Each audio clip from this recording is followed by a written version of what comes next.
My friend lied about being SA to cover up cheating at her bachelorette party, so I told her to confess or I'm telling her fiancé myself. Posted by you/yogurt closet some 4738.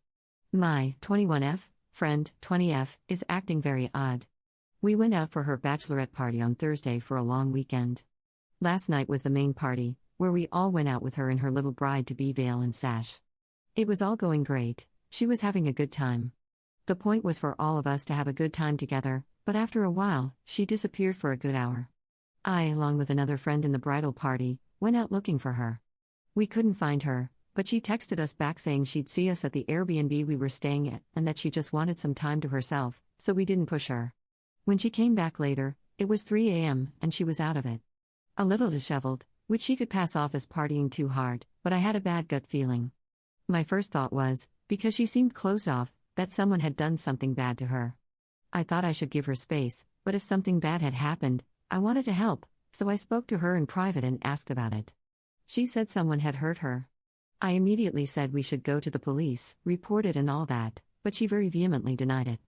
I figured this was normal. I've heard of survivors not wanting to report it, and I didn't want to be too pushy since it had only been a couple of hours, so I let it be. She said she just wanted to sleep, so I left her to it and checked up on her every hour or so because I felt guilty. We had planned this trip for her, but something so terrible had happened. That's what I thought, because now it's Sunday evening, and at noon she pulled me aside to talk again. I thought she had changed her mind about reporting it, and I was fully ready to help her, but then she told me it was consensual, that she just wanted to experience something different before being tied down, and that she lied because she panicked and didn't have the energy to explain when she came back. This was, of course, shocking and incredibly icky because this girl, 1, lied about being harmed and 2, cheated on her fiancé. She's been problematic since her wedding planning began, making unreasonable demands for bridesmaids' dresses and acting like a bridezilla, but this was a whole new low. I freaked out on her and told the other girls that while we were looking for her, thinking something had happened to her, she was out cheating on her gem of a fiancé. This was perhaps not my place to make a scene, but I was just so done with her. I then told her she had to tell her fiancé what happened by the end of the week or we would, because his family is paying for the entire wedding that's in June, so I figure if they need to cancel and get what they can back, it needs to happen ASAP. She just said I was overreacting like a psycho and that I'm just jealous of her getting married and want to ruin it for her. But I'm usually a zero tolerance for cheating person. Am I overreacting? Relevant comments. Commenter. Well, what did everyone else say once you told them she was cheating on her fiancé? Just curious if they think you are or not. Ops response. Everyone kind of believed it immediately. She's been less than ideal to deal with since she got engaged. It's like a new side of her as a bridezilla, and she started crying and saying it was a mistake, so she essentially confirmed it to everyone. Commenter 2. How did she get into a bar at 20? Ops response. We're in the UK, the age limit is 18. But we were at a pub where there is no age limit on entry, only on serving alcohol. Commenter 3. They're young, he probably cheated at his bachelor party too, but there are some underlying jealousy issues going on with you. You didn't have to bust her out and tell everyone. I think you knew what was up and couldn't wait to ruin her in front of everybody and her fiancé. Is she your friend, or is he? Are you in love with her fiancé? She was out cheating on her gem of a fiancé. Did the others react like you when you freaked out and told them? I mean, you guys probably saw her talking to someone before she disappeared. You had nothing but negative things to say about her and how she's been acting, and how she's such a bridezilla. You can tell her fiancé, but don't be surprised if it backfires and he still marries her. You're not a good friend. How are you even in her wedding? Not saying what she did was good, and I don't think she should be getting married. Ops response. Projecting so heavily is crazy work. Update same day. So guys, I had such an overwhelming response, but also an unfortunate number of others thought I was oh so bad for being mad over my friend lying about an essay and for being against infidelity. So I decided to expedite telling her fiancé. After reading the influx of comments justifying me telling him, I decided to email him with a draft I had typed earlier when she told me about this but didn't know if I should have sent, sharing everything I knew of what happened and was told, and asked him to check with the girls as well if he had doubts, along with a link to this post. He hasn't responded yet, and I don't know what I'd say if he did because I'm not very close to him. I don't want to over-interfere or inject myself into his grieving process since my job is done. I've told him, and I've cut her off. If they go on with the wedding, I've made it clear I'm no longer in the wedding party, and so have the 3 other bridesmaids, so she wouldn't have a wedding party if she moves forward. I appreciate the people who gave me genuine feedback and advice instead of outing themselves as terrible characters. Second update 1 day later. So, some people brought up a very valid point yesterday, that my friend could have 1. Been scared to say she was harmed and chose the cheating route instead, and 2. If she was drunk, she couldn't have consented anyway. I took this to heart, felt bad, and contacted her. I think her fiancé left her or something to that effect. I haven't asked, but she understandably didn't want to talk to me. However, her mother did call me. She was appalled that my friend cheated and said my friend spoke to both her mom and dad. Apparently, she chose her bachelorette spot because an old flame lives there, and she planned on meeting him one last time for closure or something. I only know this guy as her casual ex from high school, and I didn't know her then, so I didn't connect the two dots. But long story short, she planned on spending the night with him before she had to tie herself down and left the pub only 30 minutes into us being there. I didn't see her drink more than a shot. It's definitely possible she drank more after she left when she was with him, but I do feel like she was responsible for herself after leaving without telling anyone and switching off her phone while everyone was looking for her. What you do while drunk may not be your choice, but how drunk you get absolutely is your choice.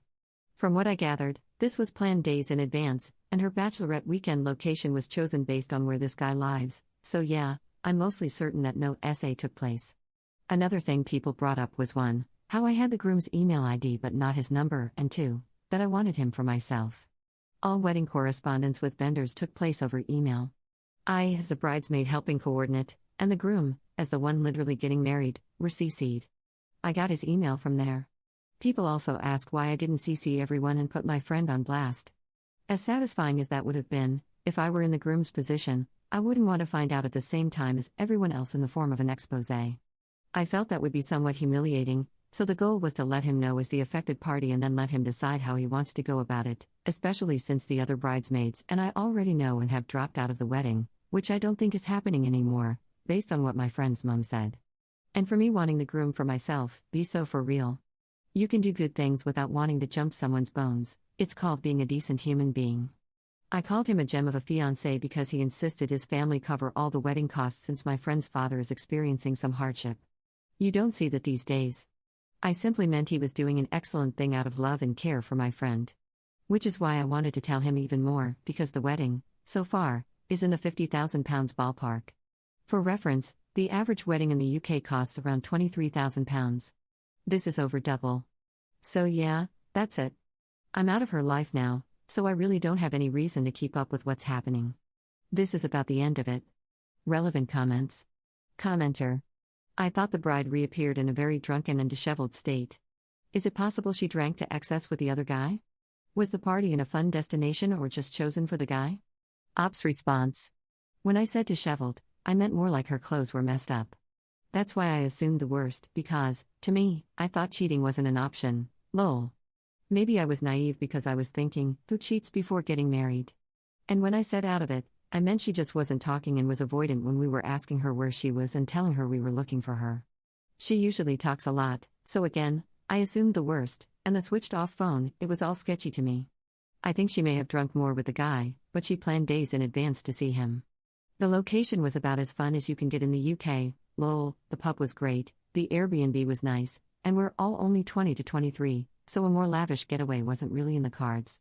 But from her mother's wording, I think she picked the place because the guy goes to uni there. Commenter 2. So I'll look at this from another point of view. We've all messed up at one time or another, and what we needed was a friend to lean on during the aftermath. Nobody in the bridal party seems to be a friend of the bride. A conditional friend is not a friend. A particular group of friends I'm associated with have seen each other through quite a few situations. Yes, there were admonishments for the indiscretions, mistakes, and outright stupidity, but nobody was left alone to walk through the recovery. You will make mistakes in the future, and you will be judged. Each of you needs new friends who won't turn their backs on each other. Ops response. We all mess up, and that's okay, but it doesn't absolve you from the consequences of your actions. She can learn and move on from this, but her actions had consequences, and she found that out. Imagine telling someone it's okay to be cheated on when they're committing their life to someone and spending so much money to make them happy, just because the other person made a mistake. Her mistake is not his to bear, it's only hers. I do hope she learns from this and never hurts anyone again, but to dismiss everything as a simple mistake feels off-putting.